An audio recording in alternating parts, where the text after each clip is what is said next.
Bitbit ang search warrant, sinalakay ng mga otoridad ang opisinang ito ng Golden Coil Lending Corporation sa Salcedo, Makati kagabi. Ikinasa ang raid ng pinagsama-samang puwersa ng PNP Anti-Cybercrime Group, Presidential Anti-Organized Crime Commission at Securities and Exchange Commission. Target nila ang nasa likod ng online lending app na umano'y nananakot at nagbabanta sa kanilang mga kliyente. Illegal rin daw na nag-ooperate ang kumpanya. Hindi bababa sa 240 empleyado ang naabutan sa raid.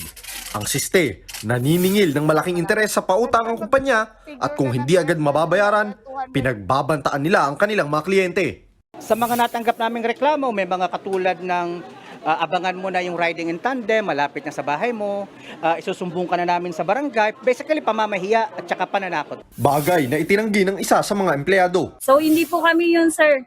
Hindi po kami nangaharas. Hindi namin pinipilit namin yung mga client namin dito na umutang po sila. Wala po kami hinihing collateral po. Ang ilang kaanak ng mga empleyado sumugod sa harap ng gusali nang mapanood ang Facebook Live ng vlogger na si Rendon Labador na pinayagang sumama sa raid. Ito po'y nananakot. Itong trabaho lang nila, manakot, mangharas, mamahiya, para lang kayo ay magbayad. Sinumbong nyo sa akin, dinala ko sa PNP, pinuntahan ko, inaksyonan ko. Ayon sa PNP ACG, nakipag-collaboration daw sa kanila si Labador.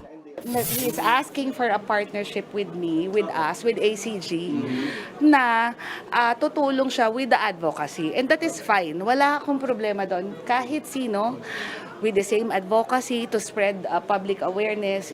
At gusto ko ring ipakita sa social media na dapat ganito yung content. Kasi marami pong tao ang hindi aware sa mga krimen na nangyayari ngayon sa internet. Patuloy pa ang investigasyon ng mga otoridad para matukoy ang mga responsable sa krimen. Posibleng maharap ang mga suspect sa patong-patong na kaso, kabilang ang paglabag sa Cybercrime Prevention Act at paglabag sa Financial Products and Services Consumer Protection Act.